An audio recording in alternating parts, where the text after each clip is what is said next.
semuanya, perkenalkan kami dari kelompok 6 yang beranggotakan Regina Kakauhe, Selin Lempoy, dan Fali Palatangara. Pada saat ini kami akan mempresentasikan tentang kegawat daruratan pada neonatal, yaitu asifiksia dan BBR. Tujuan pembuatan video ini adalah untuk memenuhi tugas Askep Kegawat Daruratan 3 dengan dosen Narsis Elino Hamel Eskap MKes. Pengertian asifiksia. Asifiksia adalah keadaan ketika bayi yang lahir tidak dapat bernafas. Nah, berikut ini penyebab asifiksia. Yang pertama, faktor ibu, yaitu hipotensi mendadak pada ibu karena perdarahan, hipertensi, hipertoni, dan sebagainya. Faktor yang kedua, faktor plasenta, yaitu solusio plasenta. Ketiga, faktor janin, yaitu kompresi umbilikus pada tali pusat yang melilit leher. Faktor keempat, faktor persalinan, yaitu aspirasi cairan anion, kelainan kongenital, dan sebagainya. Penilaian untuk asifiksia. Untuk melakukan resusitasi semata-mata ditentukan oleh 3 tanda. Yang penting yaitu yang pertama pernapasan, yang kedua denyut jantung, dan yang ketiga warna. Kita masuk di penanganan asfiksia, yaitu tindakan-tindakan resusitasi bayi baru lahir mengikuti tahapan-tahapan yang dikenal sebagai ABC resusitasi. A. Memastikan saluran nafas terbuka dengan cara meletakkan bayi dalam posisi kepala delifeksi dan bahu yang diganjal. Menghisap mulut, hidung, dan kadang-kadang trakea. Bila perlu, masukkan pipa endotrakel atau pipa ET untuk memastikan saluran pernafasan terbuka. Penanganan. B. Memulai pernafasan dengan cara memakai rangsangan taktik, memakai VTP bila perlu seperti sungkup dan balon, mulut ke mulut, hindari paparan infeksi.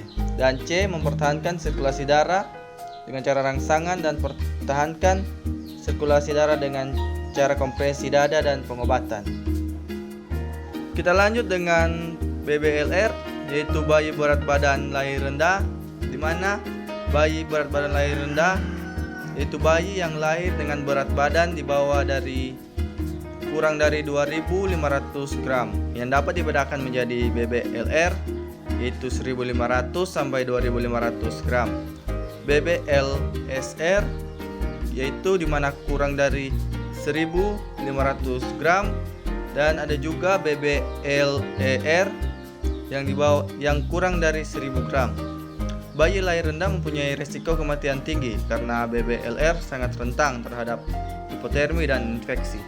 Tahankan suhu dengan ketat. BBLR mudah mengalami hipotermi.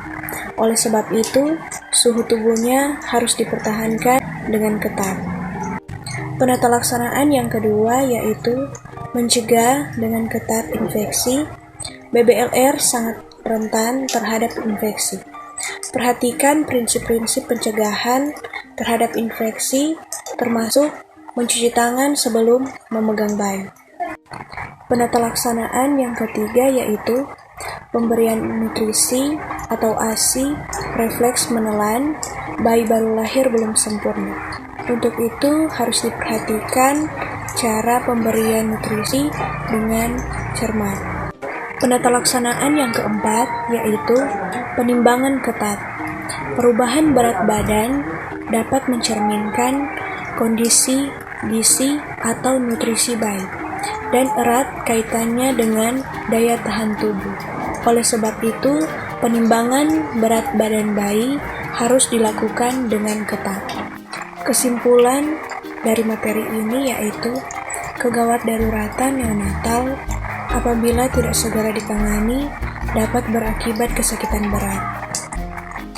Kasus ini menjadi penyebab utama kematian bayi baru lahir. Terdapat lebih dari 3/4 kematian neonatal disebabkan kesulitan bernafas saat lahir atau asfiksia, infeksi, dan berat badan baru lahir rendah. Demikian hasil presentasi dari kami kelompok 6 mengenai materi asfiksia. Semoga dapat dipahami dan diucapkan banyak terima kasih dan salam sehat.